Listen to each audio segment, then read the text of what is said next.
Welcome to Great Loop Lifestyles. This is the Hudson River Valley edition. This is Kim Rousseau with America's Great Loop Cruisers Association, and Michael and I were really excited to visit this area.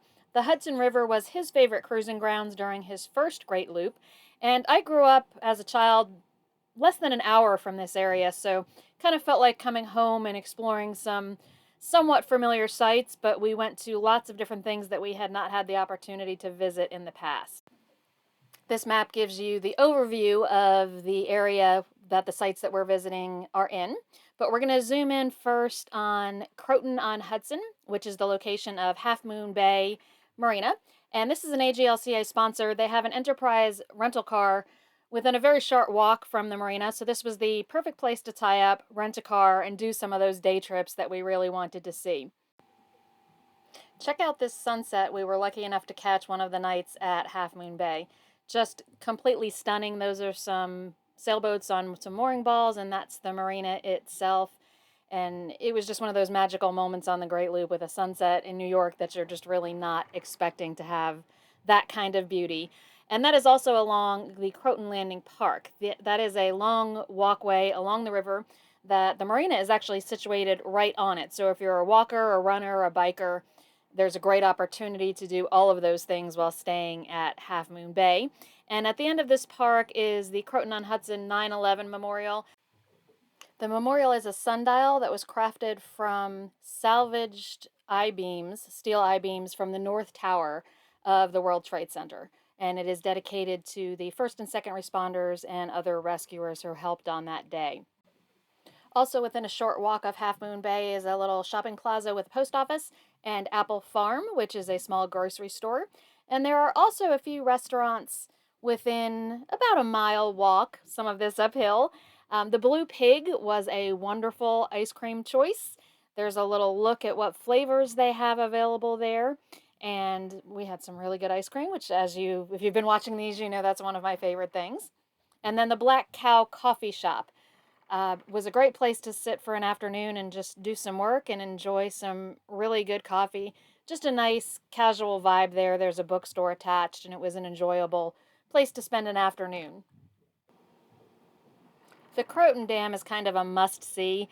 I do know some loopers who walked it from Half Moon Bay, but it is a very long walk. We did it with our rental car. It's pretty close to 3 miles, I believe. But that's a beautiful view of the falls from the park that is near there at the bottom. You can also walk or drive up to the top of the falls and see that view of the lake that it creates, and the beautiful way it runs down both the created dam and the natural part of the falls. And if you look out the other way, you see this beautiful view of what it looks like downstream of the falls. So really beautiful spot. Nice park there if you want to bring a picnic lunch or something of that nature. We also tied up for some time at the Cortland Yacht Club. This is another AGLCA sponsor that's in the area. They have a very protected marina, and there's a pool and restaurant on site here, which is, at the time we were there, only open on weekends, but certainly makes it an attractive stop, and the yacht club members are extremely friendly and helpful. So this is also in a small town. Not as much to walk to from here, although there are a few points of interest we wanted to mention. First of all, this is the public library, but this is a very historic site, and that's on this site the Kennedy House stood, and in 1777 Alexander Hamilton spent a couple of weeks recuperating there. And it's also the spot where the court-martial that tried General Lee met in 1778. So these are the kind of little historic things you find all over this area, particularly related to the American Revolution. We did have the opportunity to walk to one restaurant that was about a mile away called Fat Sal's. We both really enjoyed our meals and had a fun evening in the Cortland area.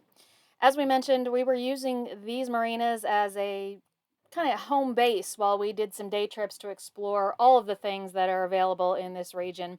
And first and foremost, we really wanted to visit the United States Military Academy at West Point.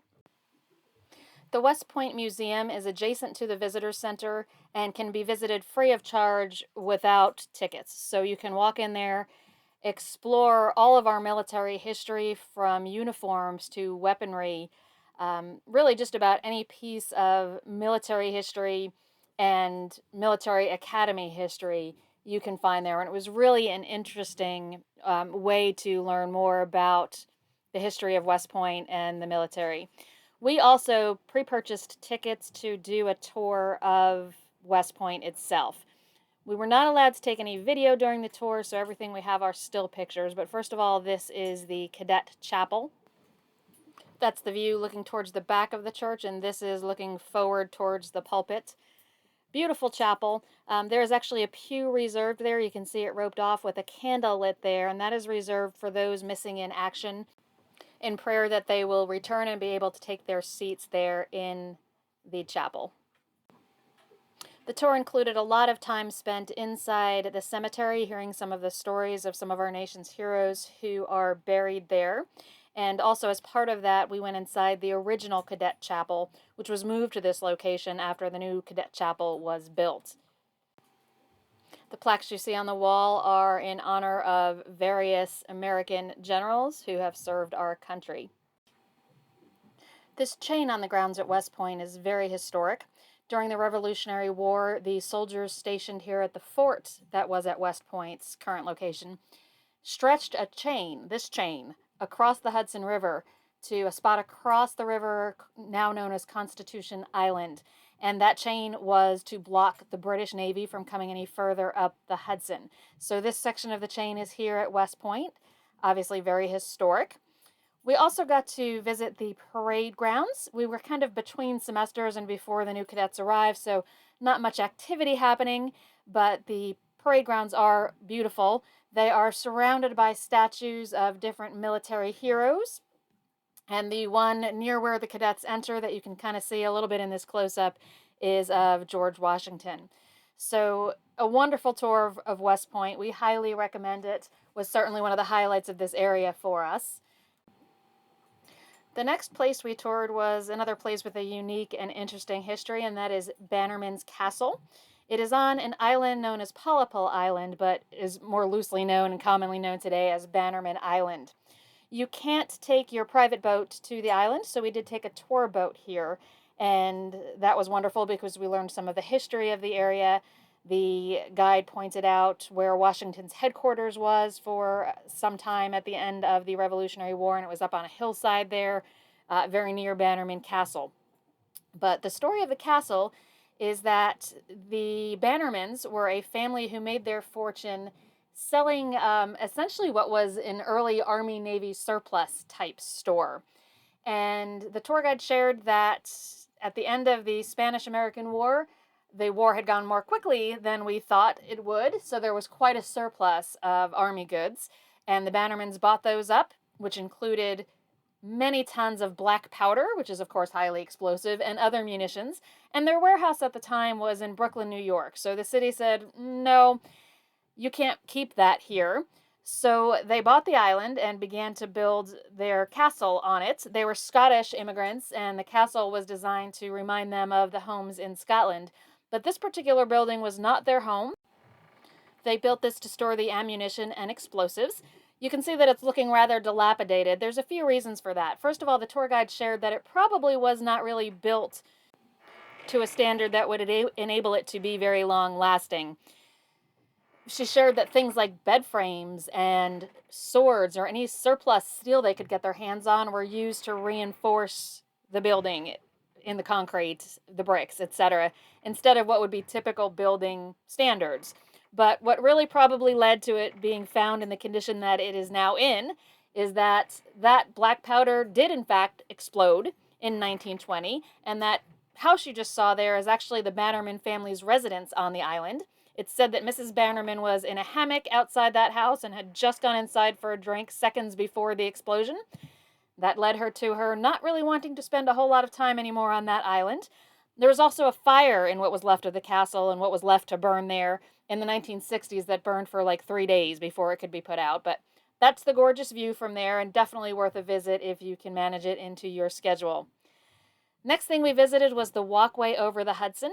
This is actually an old train bridge that has been converted to a walking and biking path that connects the two sides of the Hudson. So once you're in the middle of the bridge, that's the spectacular view you can see up and down the Hudson River.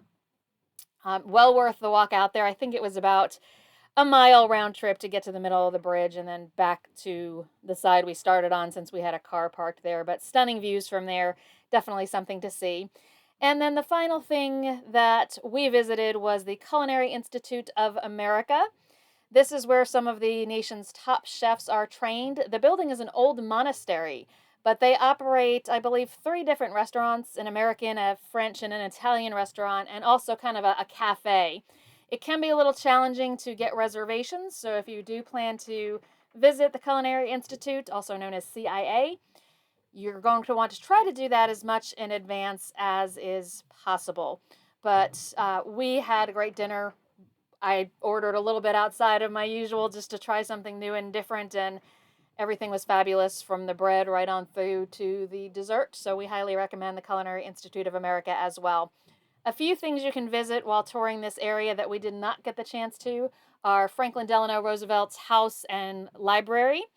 And there's also a Vanderbilt mansion in this area, and probably countless smaller historical sites, particularly from Revolutionary War times. So the Hudson River Valley, spectacular scenery, plenty to see and do.